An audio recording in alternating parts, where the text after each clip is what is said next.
Defending a village in Minecraft 1.14 is actually pretty simple. However, because villages have all different shapes and sizes, it takes a long time to protect one, no matter what technique you use.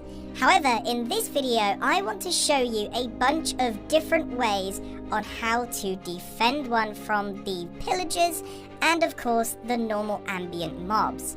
So, let's get into it. As you can see here, I've got 5 examples, and this is just to simplify the whole thing and to show you each technique in turn, and then I'll show you what it looks like around a proper village. So this is our fake village at the end of here, and this just makes it simple. So I'm going to spawn a pillager here, he'll run and he'll start shooting Perkins over here. Hello Perkins, nice to see you. You're going to be our little tester for now, and this technique is one that I call plants versus pillagers. So the way that we're going to defend Perkins over there is by creating a wall using 2 of the new blocks in Minecraft, the sweet berry bush and the bamboo. Now, each one of these has varying degrees of success. The benefits of this one is that it's incredibly cheap because all we've got to do is find some bamboo, let it grow, harvest it, and the same with the sweet berries. So here's the principle behind it. And each of these will have massive pros and cons. So around the village, and this would take a long time, like I said, all of these take a long time to do. You plant all this bamboo. Now all this does is confuse the pillagers' pathing mechanics. And then either side of the bamboo, you can put some sweet berry bushes, or even mix in layers and layers of them. So you could even put some sweet berry bushes mixed in with the bamboo to try and force them to get in there and take some damage as they go against the pillagers. And the other benefit is that it is a natural defense. This is all plant material and it does create a really weird effect. But anyway, let's just bone meal this to speed up the process. Okay, that looks like a pretty formidable defense. Now the thing is, pillagers won't walk through sweet berry bushes. All they do is stop here.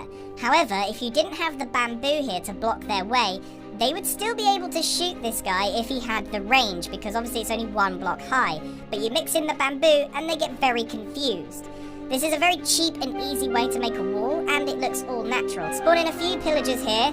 You can see he's going straight for the villager. He's trying to make his way through the bamboo forest, and he's taking damage as he goes along. So as you mix them in, it does damage as they walk through, and I've obviously done a pretty bad job here. I could have put more sweet berry bushes in, but now they're stuck.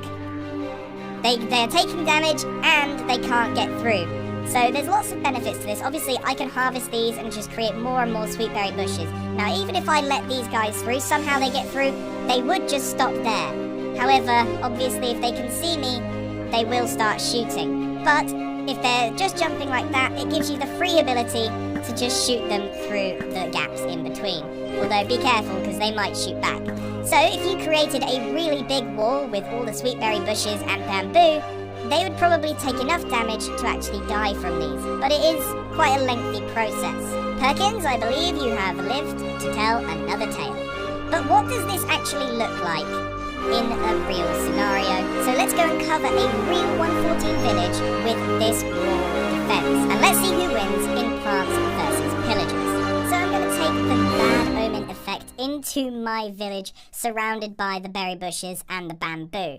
The raid actually ended up not working. I'm in a flat world and I just struggled to get it going. So I actually just spawned them in with eggs. It's exactly the same thing. They locked onto the villagers and it worked. Surprisingly, they can shoot through the bamboo, so you might have a couple of casualties.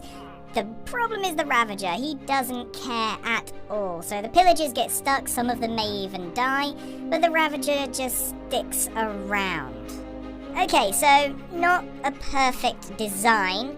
However, it definitely works to a certain degree, but the benefits of this one are, as I said, it's very cheap and quick to make. The next defense that I want to show you is the Wall of Hurt. Now this is a very interesting one, and it's a little bit more expensive. Some of these are cheap, some of these are expensive. So what we've got is a few magma blocks. Now these are easy to pick up in the nether, so they are slightly more late game. I know some people don't like going into the nether at all, but what you do is 2 lines of magma blocks with a block in between. You put pressure plates, over them, so these walls have to be completely straight, and then you add a lava bucket in between. What this does is creates a barrier of defense. So if I place the pillagers here, they should go and see it, and then they'll stop when it hits the lava, and then they'll take damage from the magma blocks as they stand there. Obviously, they can still shoot over here. Now, who have we got here? We've got Clementine. They're safe because of the distance. So if you're going to build a wall like this, it's got to be a fair distance away from the village itself. Now, you might be wondering, why am I doing this and not just magma blocks with berry bushes? It would be exactly the same. Well, the issue comes along when we have Ravagers into the mix, because obviously a raid isn't just pillagers. They have Ravagers as well. And the Ravagers actually act a little bit differently. They will stop when they hit magma blocks, so he's not actually going to walk over it at all, which is a bit of a shame. Ravagers cause a real issue when we're doing our defense systems. And we're going to come back to that later, because it's actually a bit of a nightmare to get these guys to walk across. So this is a pretty unique way of dealing with the pillagers. And if you don't want to use lava, because that is a lot of lava. Uh-oh. No, Clementine! No. Oh, I didn't do this very well. So if you have the sweet berry bush, you have exactly the same effect. They will stop, and then they'll take damage on the magma blocks. But the lava bucket is definitely a faster way to deal with that. So that's a cheaper way of dealing with it. And there's multiple ways in which we can use the magma blocks. I don't think I need to show you this in an example one, because I think this one is fairly straightforward. You just have to do a big square around your village and make sure that there's enough distance between them. Next up is a trench. So in my eyes, there's two easy ways to defend the village. There's the wall and there's the trench. We'll get to the wall a little later on, but the trench. So I've done a few bits of experiments on this, and creating a trench is actually pretty time consuming. Even just mining out this tiny little trench here, it takes a little time. So imagine this on a full scale village. You're talking hours and hours of digging. The good news is that you don't need much. All you need is a small pit. So the main issue with this trench is most of the pillagers will stop. Some of them will walk in, so let's do a little example. We've got pillagers, and they will attack each other and push each other in, but for the most part they stop, and particularly the Ravager. He will not go across at all. So you can see that they might push each other in, but it's not the most efficient. You can't guarantee it, and if there's a villager here, they're just going to fire straight at him because they can see and they'll shoot over the trench. But you can see that this is effective, but there's a much better way to do this, and I think you'll be a bit surprised at how this actually works. So let's get rid of these guys and redesign this trench. So obviously this is a lot of excavating, but what I've done is I've basically created a staircase down. Now it has to be 2 blocks at a time, otherwise the Ravagers won't walk down it. And this is really stupid, guys. So basically if I spawn in the pillagers, hopefully they see them, they just walk straight into the magma blocks, they get stuck here, and then they just take loads of damage. And it's the same with the Ravagers. All they do is they see the villagers, they walk straight down, and then once those pillagers are gone, he will then take damage as well. It's seriously the easiest way. Now you do have to take a slight precaution because the villagers may actually walk into this pit themselves by accident, exactly like that, and then they're a goner for sure. So what you can do is again use the sweet berry bushes, because remember, the pillagers need to be able to see the villagers and have that line of sight to be able to walk down in here anyway. They just like tunnel vision and they go straight for them. So if we create a little barrier of berry bushes, which of course they can see over, these guys won't then walk because they won't go into the berry bushes. See that? He just stopped straight there, and when the pillagers come, they're obviously in a panic flapping about, and then we've got our defense. So let's see what this looks like in a real setting, because I believe that Gerald here, you're not a particularly good example with your one house. We need a full village to see if this works in its entirety. So let's go and have a look. I spent a long time preparing this. Again, we're in a flat world just to make things a little bit visually clear. And you can imagine that if you had a village in a normal survival world, just how long it would take to excavate all of this out and then put all of those magma blocks. Huge amount of time. However, This is by far the most effective defense that I've come up with so far. The pillagers walk straight in, so do the ravagers. They barely ever take a shot at the villagers. They can't see them properly, and I've actually put in way more pillagers than is strictly necessary. You can see that they do pop off a few shots, and it does hit the villager, but on the whole, not a lot, and I did put way too many pillagers here. Total success. So, let's move on to probably the most obvious one. Oh. What are you doing here? Whoa, whoa, whoa, whoa. Jeez. I don't think I've ever seen anything like... I've never seen a villager move so fast in my life. Oh my goodness. Stop. Well, anyway, this is pillagers versus 2 blocks of dirt. And unfortunately, this is the easiest and, I guess, silliest way of defending. You literally just create a wall around your village. Literally just a wall. That's it. You don't even need 3, just 2 blocks of dirt. If I spawn the pillagers in, they can't even see our villager over here. So Olivia here is just chilling, and the pillagers will forever just stay outside of this wall. Now obviously the wall is the easiest way. You can easily gather enough dirt to do a 2-high wall. But we can do so much better than that. We can make excellent looking walls. So let's go and take a look at an example that I made earlier. So here we have one in an actual survival world this time, and I've created a sandstone wall to try and fit it in, and maybe I'll do a video later on which is actually it, and ultimately it's exactly the same as a 2-high wall of dirt. However, I've made it match the theme and fit in quite nicely, and let's spawn in a few pillagers to see what they do. They go straight for the iron golem that's on the outside, and this could work really well. If you popped a few iron golems on the outside of your walls, then they can take care of the raids for you while the pillagers completely ignore your villagers. However, these pillagers will eventually take care of this iron golem, and then they actually just give up. They just don't see the villagers because of the wall in the way, which is absolutely amazing. They don't care at all.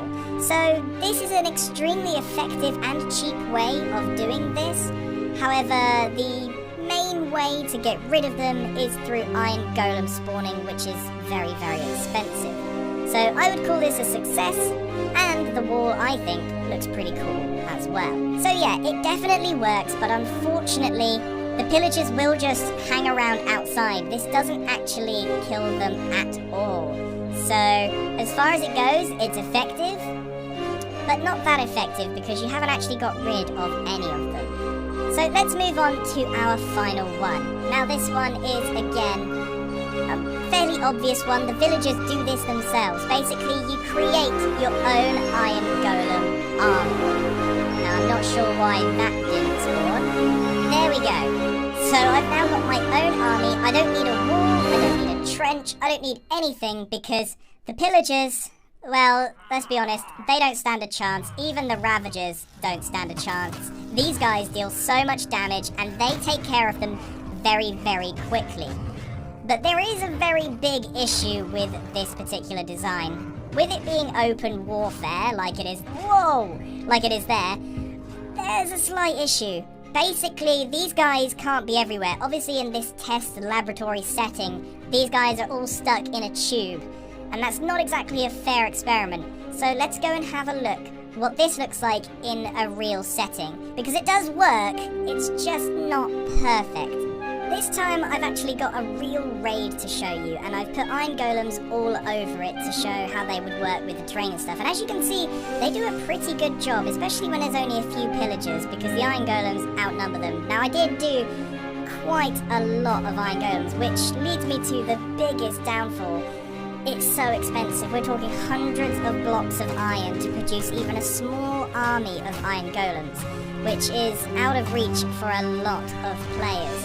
However, you can see they do a lot of damage to these guys, and they also free roam, so they might not necessarily be in the correct place at the correct time, and the iron golems can take a hit and fall themselves, so you would have to constantly be replacing them. One of the benefits to this though is that you can get involved, but the villagers do actually take a few losses as well. You can be building more iron golems as it goes on, or you can even get involved in the fight and maybe take the last kill as I did and enjoy the hero of the village animation and sound and all of that kind of stuff. So ultimately, it's a very expensive and risky move, but it's a more fun way to deal with them because it feels like you're actually going head to head with the pillagers rather than just having a trench take care of them for you. Again, it's up to you how you want to tackle those pillagers. So that is it for my defenses. There are loads and loads of ways to do this, and probably more than I've shown here. You've got your plants versus pillagers, which is my favorite kooky one, but maybe not the most effective. We've got the Wall of Hurt, which is pretty effective at killing them, more so than that one, and not so expensive, but it does have to be a square. And then we've got the absolutely most efficient one, and time efficient, is the Trench of Pain, as I've called it. This is probably the most eloquent design and most useful one, as the pillagers will just walk in there. And then we've got the Too High Wall of Dirt, which is effective, if not a little disappointing. And then finally we've got the Iron Golem. But remember, none of this matters if you don't light up your village, because a village will not even survive one Minecraft night with all the zombies that spawn. So make sure you torch it all up first before you even consider trying to defend it from raids. Well, that's it from me, everyone. I hope you enjoyed this video, and I hope some of these defenses work for you. Just make sure that you choose the one that's suitable for you. There's no point in taking on the trench challenge if you haven't got time or the resources to make that one. Maybe you want the easy way out and want to do plant versus pillager, or maybe you just want to do a 2-block high wall of dirt. Any of these will work, but hopefully your villagers survive the bad omen effect. Thank you very much for watching, and goodbye!